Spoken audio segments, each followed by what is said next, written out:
Hey guys, this is Comic Uno, and today I'm doing a review for The Flash. So let's talk about this episode.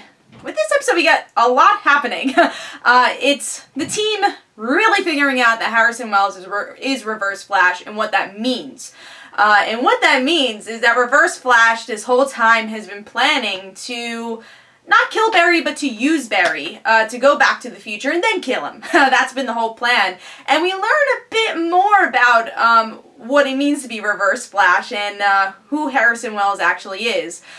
We know that he's related to Eddie, which we already knew that because they both have the same last name. And also, just comic-wise, we all knew that Eddie was going to be related to Reverse Flash. And Eddie wants to propose to Iris, and now it's this thing where Joe and, of course, Barry does not want Iris to marry Eddie, not because of the whole Thawne thing, but because Iris loves Barry, and she doesn't know those feelings right now, but Joe knows them, and Joe's like, well, I'm not going to make her marry Eddie if that's not who she loves, and she doesn't want to admit that she loves you, Barry. So that's a whole thing going on.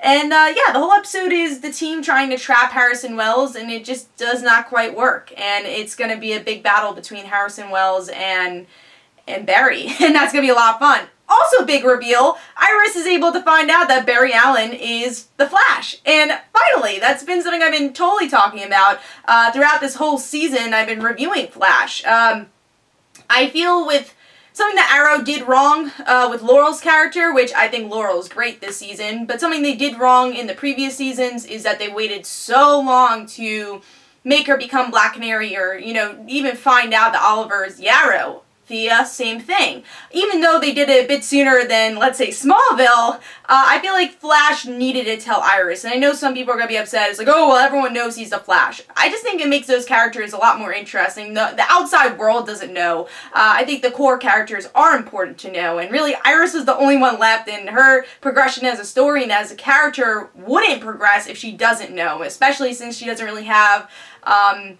a future to become a superhero. She really is just the love interest of Barry, but of course there's a lot more story to that, but she doesn't have superpowers that she can get. So one thing they had to do is really make her known that it was Barry being Flash, and also seeing how long she's going to keep that secret for. Very excited about that. I'm guessing by like the season finale she'll end up telling Barry, and they'll work those feelings out. And we all know that they're going to end up together, comic books, and this episode they said in 2025 the byline was Iris West Allen, so we know they're going to end up together. Going back to Arrow, we don't know Laurel and Oliver are going to end up together. It's a little less of a, especially the whole Felicity thing in the mix, it's a little bit less known, but here it's just a destiny thing. It's like Lois and Clark in Smallville, Iris and Barry is probably going to happen, we just don't know when. So I was super excited and super happy about that moment, but Eddie was really cool here too. You know, in the beginning of this series I wasn't sure if I was going to love Eddie, and I think he's become an interesting mix because you don't know what type of character he's going to be. He's related to the villain. And also, Barry has a relationship with the Thawnes also, which I'm sure we'll learn probably next season about, especially if we're going to get Wally or Bart. But it's interesting to see everyone related to the Thawne name in some way. But yeah, going back to Eddie, I've been liking his character. I love how much he wants to protect Iris throughout this whole episode. And you see how much he cares, but at the same time, he might have to let go of Iris. And maybe he will go towards the dark side, knowing who he's related to. And knowing that's the only reason he survived is that way Reverse Flash was alive. Maybe Eddie will sacrifice himself. Who knows? Maybe he'll kill himself. That way Reverse Flash doesn't exist. That could be something that could happen, which I actually could see Eddie doing. So I'd be interested in that. Maybe that's how this whole season ends.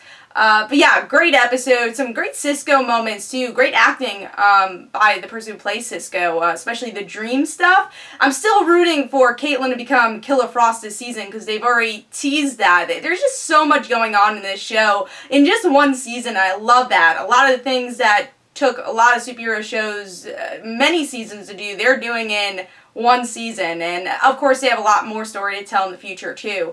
So let's hope next 3 episodes we'll get some nods to Caitlin's Frosty side. That's what they've been calling it. So let's see some Killer Frost storyline here. Great episode. I think really throughout the whole 60 minutes. The pacing was wonderful for this episode. Usually with, the CW shows, like first half an hour establishing stuff, but really the first half an hour is like, whoa, this could actually be a finale to a regular episode. But really the whole 60 minutes just had a lot of story packed into this one episode. Great episode, and just a great lead up to these last 3 episodes. We have a lot more story to tell.